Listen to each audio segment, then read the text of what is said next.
Sports page with the Orlando Sentinel and FM 96.9 The Game's Mike the Bulldog Bianchi on JRR.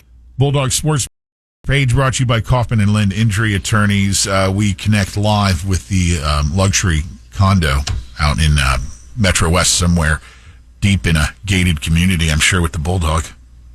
The dog is here.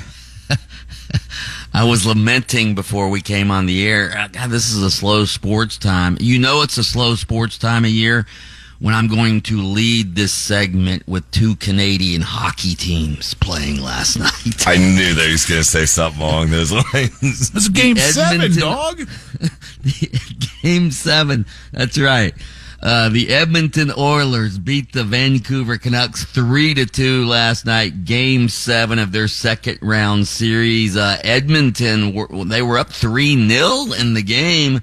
The Canucks came storming back, but Edmonton held them off. Now the Oilers will try to travel to Dallas, where they'll face the Stars in the conference final for the right to advance to the Stanley Cup final against my Florida Panthers. Hold on. The Panthers haven't even started their Eastern Conference finals yet. I said once they beat the Rangers. Once my Panthers beat the Rangers. Oh, down the road, Patty. Right. Yeah.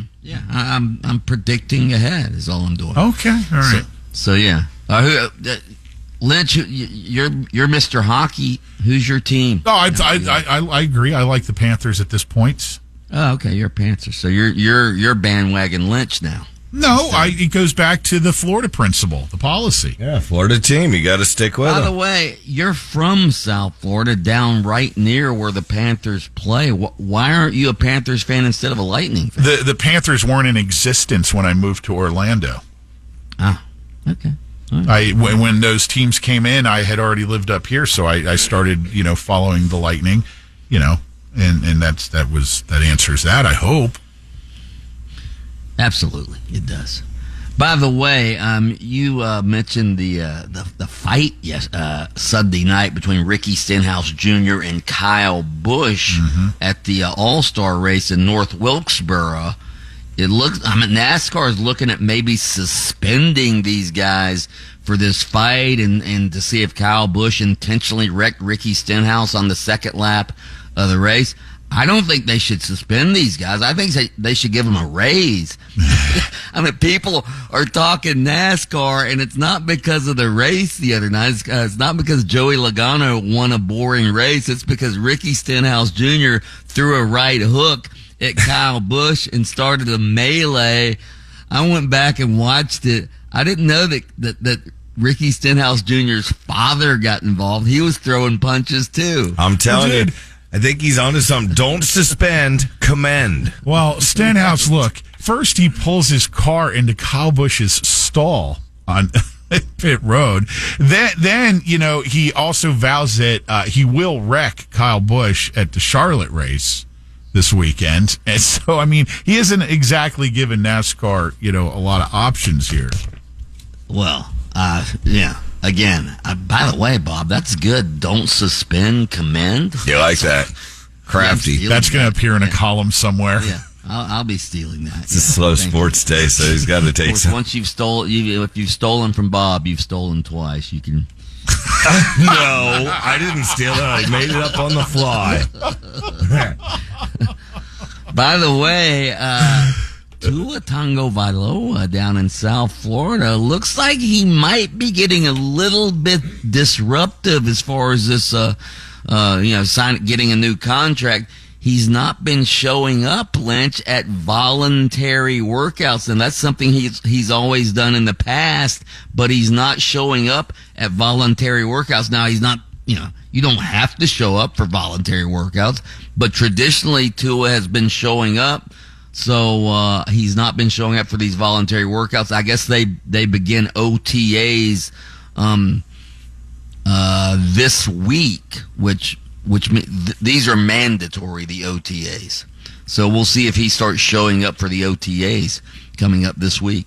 So I don't know if Tua's going to get a new contract or not. Would you give him a new contract? He still has a year left on his old deal. Then they could franchise tag him if they want. But when you've got Jared Goff just signing a huge deal for $53 million a season for the Lions, and Tua's making half that, and Tua led the league in passing last year. I don't know if the Dolphins are going to sign him or not. Sometimes I think Tua's too nice for his own good. The Dolphins know he won't. The Dolphins think he won't be a disruptive force. I wonder if he's going to start being a bit of an a-hole. I don't see it. I don't see it. Look who he has to throw to this upcoming season, man. Right. I mean, right. You could almost put any of us out there and we complete a portion of the passes. Well, I don't know. He's pretty accurate. Anyway, I see Devontae Parker is retiring. Did you see that? Yeah, Devontae Parker. When NFL players retire, it's like, okay, next one up. Exactly. Nobody ever who was the running back that retired over the weekend? Former Arizona, David Johnson. Remember David Johnson? He was like a fantasy freak for like a year or two, and he retired over the weekend. Of course, he didn't play last year, but he retired, and it's like, okay, yeah, didn't even hear about it. Remember him? Yeah. Nope. Who? Next. You make I wonder your how point. these guys. I wonder, like these guys go from like famous to nothing in a matter of a year. As long as that Wonder how they NFL handle pension that. check keeps coming in, man, I'd be okay with that. Yeah, I could handle that. Absolutely. Get your pension check still coming in and not be bugged at the grocery store. Newsflash: Caitlin Clark and the Indiana Fever lost again last night. They're 0-4. They're 0-4. Yeah. She got injured last night, hurt her ankle. Oh. There is so much pressure on her. Like the entire league is like, Relying counting on her. Yeah. So, counting on her to elevate the game, and she's on a terrible team, and everybody's keying on her. There's jealousy among other players in the league about her, and so they're 0-4 right now for the Indiana Fever. What else we got? Scotty Scheffler's court date pushed back to June 3rd. I guess that'll give him a little more time to try to get these charges kicked out. What do you think about this idea that incident on Friday is actually going to help Scotty Scheffler's street cred? Huh? What do you think? No, seriously. Seriously, before that incident, what do we all think of Scotty Scheffler? Nice guy. Boring. Huh? Nice guy, boring. Now it's like people are talking about Scotty Scheffler as, in a different light. It's not like he's thug life now. Come what do you on, think, dude. he's Wild Wild West or something? I'm just saying that incident is, we know the general American population knows who Scotty Scheffler is now. Can I stop this right here and just say good luck filling your 4 hours this morning, Bulldog? He didn't even hit the NBA, did he? Isn't there NBA again? You guys laugh. Yeah, we do have the NBA conference finals starting tonight. Boston against Indiana. That'll be in Boston. I think, is that an 8 p.m. tip-off? I believe so. Yeah. Here, hold on. I'll tell you in a second. Let me look. I'm busy texting Scheffler, but see if he's got the 8 o'clock. See if he has the Glock I was trying to buy. Mike the Bulldog Bianchi. This gives him street cred. Host of Open Mic on AM 740 and FM 96.9 The Game, and he comes in here for the sports page each morning, brought to you by Kaufman and Lind. Is street cred even a term these days? Hell yeah. That's right. You can listen to Under Oath with Jeff Kaufman every Saturday morning, FM 96.9 The Game, 7:30 a.m. You can also catch extended versions by searching for Under Oath on your favorite streaming platform. Oh, oh. Lynch and Taco.